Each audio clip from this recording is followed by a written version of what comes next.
Hello, I'm Dick Corsell, and you are watching Community Care Network Connections. Community Care Network is the parent organization of Rutland Mental Health Services and Rutland Community Programs. And today we're going to be talking about our Community Access Program of Rutland Mental Health Services, Developmental Disabilities Division. And we're going to be talking about their community support programs. And joining me today are Gloria Quinn. Gloria is the VP of Developmental Services for Rutland Mental Health Services, and Gloria has appeared on this show before, and we've talked about some of the CAP services before, so we're really glad to have you back, Gloria. Thank you. Also joining us is Jessica Nadeau.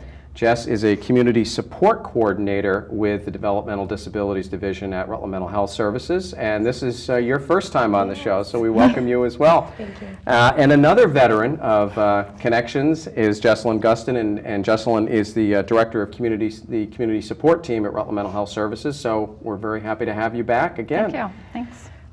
We've had guests on from CAP before. We've talked about a lot of the different services, and early on, I remember, Gloria, we talked with you about how developmental services has evolved over the past 10, 15, 20 years, from more institutional settings to very wide community support settings. So we're going to be talking more about that today and some of the programs that you do. But I want to just start out, because it's always good for people to have a refresher about what the Community Access Program of Rutland Mental Health Services is about and some of the things that you do. It's just good for people to be refreshed a little bit and understand the comprehensive nature of the community services you provide and who you provide them to. Great. Yeah, the Community Access Program through Rutland Mental Health Services does very much what the vision, Rutland Mental Health Services vision, is about, which is about thriving community, empowered lives. We really look to help individuals with disabilities take ownership over their life, really look at goals that they're really trying to obtain, and we support over 450 individuals and families, individuals with disabilities and their families throughout Rutland County. We support children. We support adults with community supports in terms of employment, and Jessalyn and Jessica are going to be talking a lot about that in just a little bit. We support folks residentially,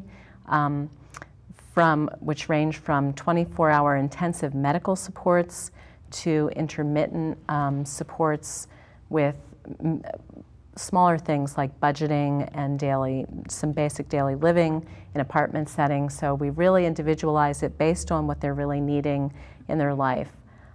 We also support folks with health services and psychiatric appointments and supports if they need that. So it's really quite the range, and we're really happy to do it. It's at a very exciting time. There are many, many people who are supported through shared living, and we'll be talking about that, I'm sure, at another time with host families. So there's really quite the range. It's very exciting, and people have a very high level of satisfaction with the services that they receive through Community Access Program.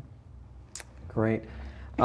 Jessalyn, the last time you were on actually was just a few short months ago, and at that time you were getting ready for a wonderful evening at the Paramount Theater, where the Paramount featured the film Wretches and Jabberers, and that was an enormous success, and you were on the show with Bruce Bouchard of the Paramount Theater and also Gene Bradley from CAP, talking about some of the services in particular that were provided to individuals and with autism. I want you to talk if you would, to our viewers about the community support services, because we're here today to talk about that. It's a slightly different dimension. Gloria had mentioned previously, actually one of the first shows we did with CAP was about the residential medical program, Westview Court, and that was one of the earlier shows, and I think a lot of people didn't really understand how intensive a program that was. We've since talked about other dimensions, but this is something a little bit new that we're going to talk about. So I want to have you talk a little bit about the community supports that CAP offers. Okay, great. Community supports is really far-reaching. We serve individuals, over 100 right now, in really a three-pronged service approach in collaboration with a number of the other services that are provided through CAP. We have what we call our LifeSteps program, which is direct support for individuals around life skill building, community relationships, looking at citizenship and how to partner in the community, building relationships, meaningful experiences. We have our career choices, which I've been on to talk about as well, which supported employment, looking at career paths for individuals with disabilities and how to earn an income and be meaningful contributing members of the community. And Jessica is with us to talk about Community Campus, and that really is something that has been evolving rapidly over the last couple of years in response to a need that we saw coming out of some of the changes that have happened with our services. So as I said, we have 104 individuals that we serve right now. We have 49 direct support specialists who provide the service to individuals throughout the course of a week. And we provide over 1,500 hours of service for folks, and it can be everywhere from in their own community to their place of employment to, we have 2 meeting sites, one in Rutland and one in Brandon, where people come together. There's some practical life skill development that happens there, and also really planning around and collaborating what's going on in the community and setting up plans with their teams. So.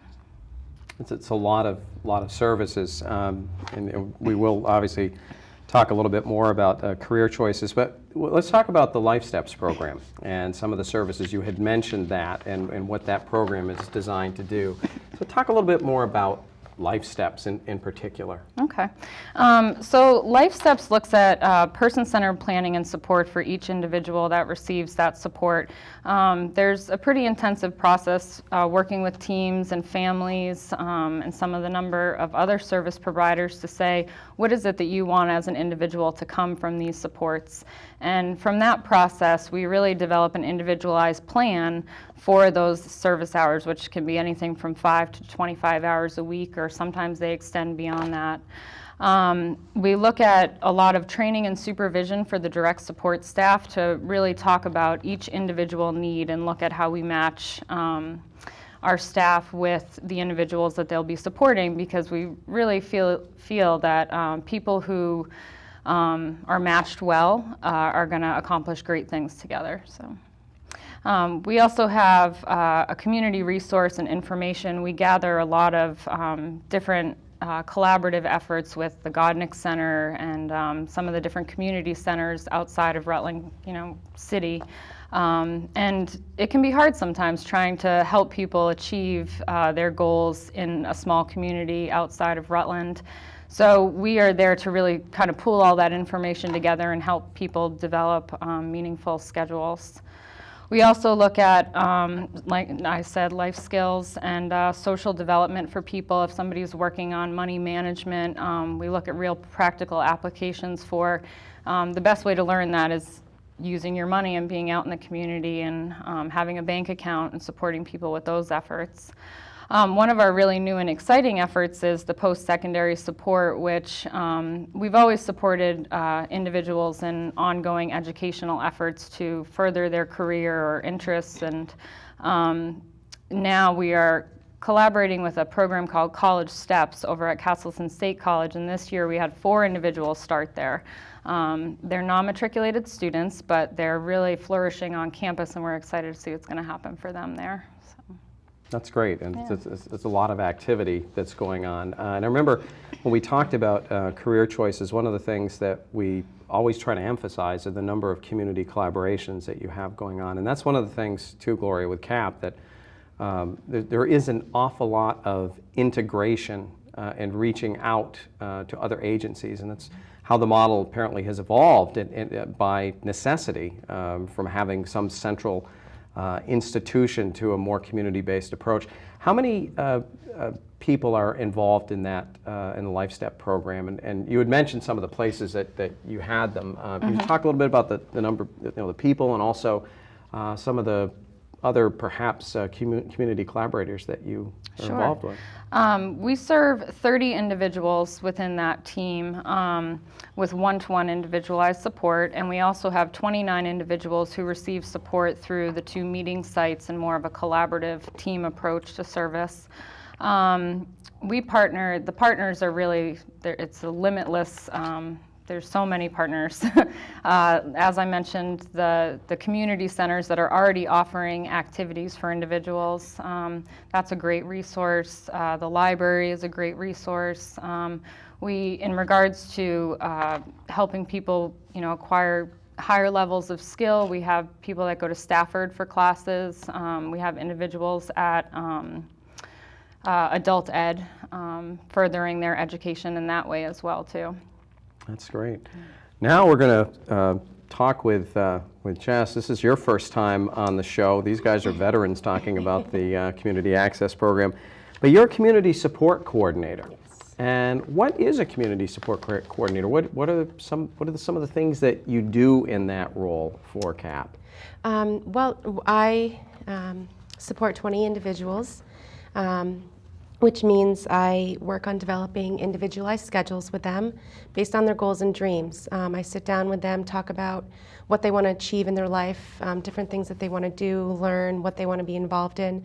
And then we really sit down and look at how many hours we're working with and try to get them involved in as many things as they're interested in as possible. And then I also have 9 staff that I supervise.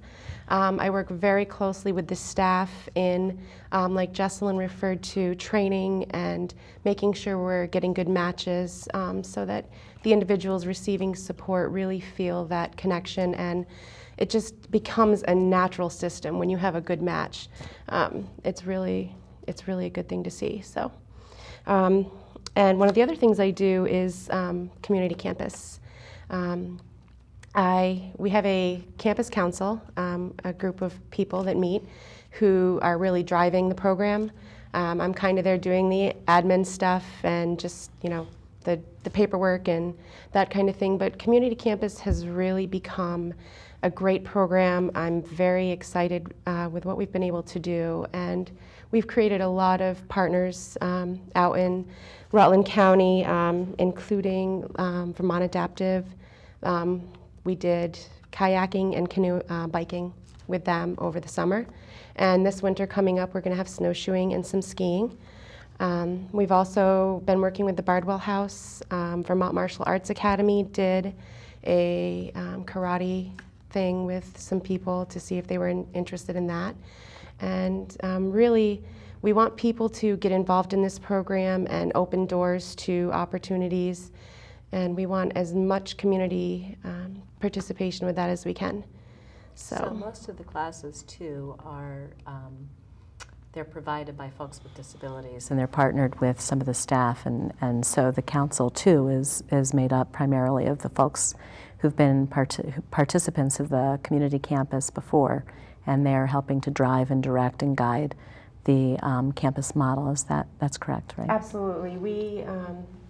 We have an individual who teaches a Focusing on Me class. She really works with self-advocacy, getting people involved in their planning process.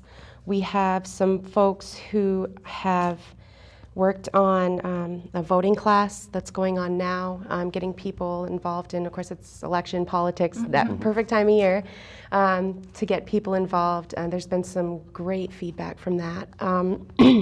We have a very wide range of things going on, from woodworking to someone's teaching a historical Vermont class. And we also try to do efforts as far as, like we're doing a pie cook-off class. And we're going to be donating the pies that we make to some local organizations that need help during the holiday time of year. So, and these are all really driven by individuals that have an interest in getting out there and teaching other people. So, there was a recent article, I think, in a Community Care Network newsletter about the campus program, community campus program. And at the time, I really did not know what that program was. And I think at the time, Jessalyn, you had a group that was at Green Mountain College. They did something with their sustainable agriculture program, and there were a number of other things. There was actually a gentleman who serves the organization that was teaching a literature class, and it was fascinating to see all of the different offerings that were enrichment type offerings, and you wouldn't. Can sometimes we think about these types of programs happening in very traditional settings, but what it seems like you've done is allowed a good deal of education and enrichment for individuals, with abilities to be able to experience this in a lot of different settings. So that's really an exciting program. Yeah, I'm sorry. The program has actually grown. The really first kickoff year was 2009, and at that point we had an average of 37 people participating in classes. Up to 2012, we're up to 58 people that have signed up and participated in classes. We've got an average of 21 classes going on each semester, so there's definitely a wide range of anything from arts, health, citizenship. We kind of try to broaden the base out to interest anyone that might want to get involved. So, and we have 272 brochures that go out each semester.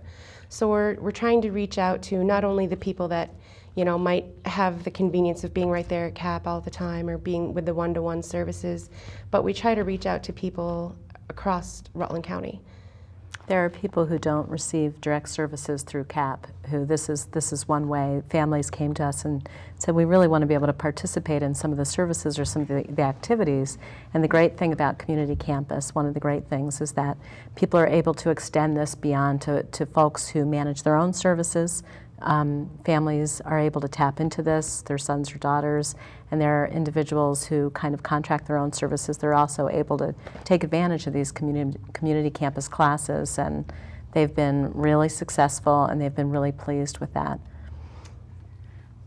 One of the other things that I think is really wonderful about this program and opportunity for people is that it goes very much in line with what our values are, that everybody has something to contribute and everybody has something to teach one another, and this really highlights that because it brings forth exactly that. Sometimes you don't think about the history of Vermont but there's somebody that always wants to learn something, and everybody has something within themselves that they want to share with other people, and it's a great way to bring that forward and really highlight it for the individuals that we support. So, you obviously have to be very creative in how you deliver services because people are living about busy lives in the community. And I know several years ago when the new building was built on South Main Street, you have been able to offer a good deal of programming at that location. But what's so interesting is how you have gone well beyond the walls of that building and have really reached out. And I would imagine that for families and for the individuals that you serve, that really must feel good to feel like you are out there in the community, you're as valued as anyone else, a productive member of the community. So there has to be some power to the fact that well, you're out and about with everybody else. Mm-hmm. That's got to be pretty powerful. We're all about rooting people into their own communities in ways that are meaningful to them, that are going to connect them to the people that they really want to be connected, to grow their own networks. It's really important. So although it's more like the facility or the building as a drop site, it's a meet site, it's a coordination site, but really the majority of their day and activities, as you hear, are really very much community-based and connected to natural things that people are really wanting to grow and learn about, and ways that they can give back as well. I do want to follow up just another question, because the community campus it's a fascinating program. I think that's maybe deserving of its own show. In particular, I think it would be great hearing some of the stories of people who have participated in that, and it's really positively affected their lives. But how do you find out what to offer? I would imagine there's so many different things that you could do with programming and places to go. How do you determine what you're going to offer the next semester, so to speak? Well, because the program is so individually driven, we put out 3 semesters. Each time around, we send out some forums and kind of let people know we're gearing up. What are you interested in teaching? And so I'll collect in what people want to teach, find out who they want to work with, and developing the program or the class, and then I put together a brochure. There's not really any class that's not permitted in the book. We really want to reach out to as many people as we can with as many different interests as possible. So I put together the book, and then again, that goes out to 272 different households across Rutland County. And the sign up has just been phenomenal over the past year. It's grown so much, and people are really excited to get that brochure. It's kind of funny to be there that day and everybody's knocking at your door going, where is it? I want to see what's in there. So that's a great feeling to know that people are so invested in working in this program and helping it grow that we really couldn't do it without the individuals participating. So that's really who we give credit to. I would connect that too, just to the whole idea that all of our services are driven from the individual interests and goals each person. And so just like Community Campus, based on what people really want to learn about, what they're learning about, what they want to share about, all of the services are really designed with that in mind.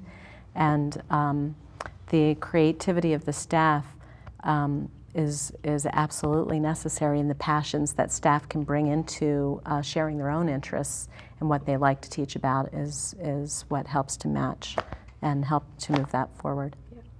Great. Jessalyn, I want to ask you, you had mentioned career choices prior. So what's career choices? How does that fit into these community supports that you have built for the Community Access Program? So it's directly in line with our overall agency belief for each individual and keeping things individualized, and we really feel strongly that contribution in whatever way that person so chooses for themselves, whether it's through citizenship or active participation in community campus or having a job if they choose. And by having these teams work very closely together, we've been able to kind of open the door to employment for people that may not have considered employment before. Through the community campus, we have a job club where people come together and they learn and talk about interview job skills, and so yeah, that's career choices. How else do we do vocational stuff with career choices? I think we have a lot of citizenship, people volunteering that leads to career choices. But people move very fluidly through each of the different service areas as they choose. So several weeks ago, we celebrated National Direct Support Professional Week, really honoring all the folks who serve folks with disabilities, who support people with disabilities. And I had the great opportunity of going out and viewing people in their jobs, meeting with the employers, seeing the staff who support them in their jobs. And it really was amazing to see the diversity in terms of the kinds of skills that people have and the kinds of jobs that people had, but also the ways that people were so naturally integrated in with their coworkers and their teams, and appreciated by their team members and their employers. And I think the Employment Supports Career Choices does an amazing job helping to make way for new kinds of jobs like Devil's Bowl and some pretty exciting new opportunities for people based on their dreams that they didn't think necessarily, or in the past they didn't know that they would have those options. So someone who's worked at McDonald's for a bunch of years and does really, really well, and that's been great, just like everybody, we want a career path. We want to be able to move into a next position based on the skills that what we've learned. And so the team also will help people to develop their resume, really help to determine what's that next level, the next thing that they want to do, and help them to achieve that next steps. And this person is now working at Castleton State College and is really thrilled, the example that I used. And so that's the type of thing also. Once people are in their job, it's not about just now they're done. It's really about job satisfaction, job development, career development, what's the next step. So they're helping people to identify and match into their first jobs for many people, but also other people are kind of moving into new positions and new areas, just like really all of us. That's great. Gloria, I want to ask you just in the final few minutes that the Community Access Program, Rutland Mental Health Services, is a pretty good sized employer. and there are always needs for people for employment. Could you talk a little bit about the type of jobs for those people that may be watching that would be interested in perhaps in helping out? Because there's a lot of wonderful things that are being done here, and some of the viewers might be saying, hey, I might like to do that kind of work, or at least see what it's like.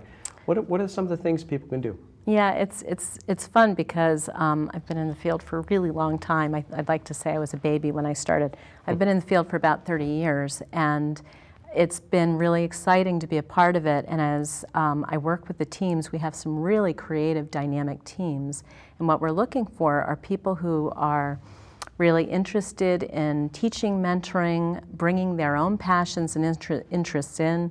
Like Community Campus is a great example of how to connect staff in with doing what they really love, sharing that with others and helping people to grow in that interest as well, or in that skill as well. So we need staff who can help people out on the job. We are all about matching our staff, talk about that, and Jess and Jessalyn both talked about that as well. We are into helping people in their homes in terms of basic life skills. We need staff that work with kids and work in supporting families, helping to keep families intact by offering stability and support in certain areas, helping folks who are more independent in their apartments, and we also need nurses. We need nurses. We have folks who have a lot of medical needs, and so we really want to support them in their own home as well, and we do that. And so there's a whole range of ways that we need support in helping people in their lives. Coordination is definitely a skill as well. So there's lots of opportunities. I would say people should absolutely check out the website and give us a call, check it out, and we have, I bet, lots of good ways that they can feel like they can contribute and feel fulfilled in their work. Great. Any last thoughts that you may have that you'd like our viewers to know about the type of work that you do with the Community Access Program at Rutland Mental Health Services? Gloria just mentioned all the different types of jobs. We've heard about several of the community support programs. I'm just going to just ask briefly, just for you to wrap up in terms of what it's been like for you to be working in this way and helping these people. What's it been like for you Absolutely. personally? I started out with Rutland Mental Health as a direct support professional, and I loved my work. I moved into this position about a year ago. It's definitely the best work that I feel like I've ever done. I can't speak highly enough about the agency and working with the great team that I work with. And I also can't speak highly enough about the individuals that I get to work with every day, because they're really the people that I'm there for, and I want to see them succeed in every aspect of their life. And being able to be a small part of that is one of the most rewarding things I can speak to. So. And Jessalyn, I know you've mentioned this before because I've asked you this same question, but what's it been like for you? I think for me, I just appreciate recognizing what kind of a community we have, because I really don't think that we would be able to do what we do if we weren't in the community that we live in. I mean, it really is a strong community that values diversity and equality and opportunity for people, and it feels good at the end of the week. So that's great. Thank you.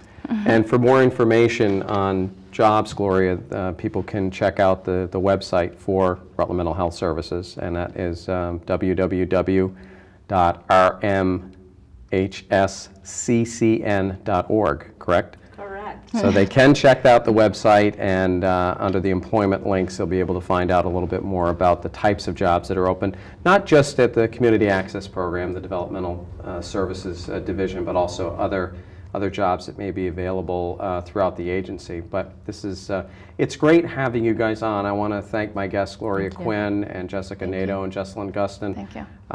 CAP has been a stalwart in Community Care Network Connections. You've been on, I think you have the record, being on the most times with topics, but each and every time it's fantastic to hear about the wonderful work that's being done. So we look forward to having you guys on again, and we'll be talking about another topic from the Community Access Program. Thank you. So I'm Dick Corsell, and you have been watching Community Care Network Connections.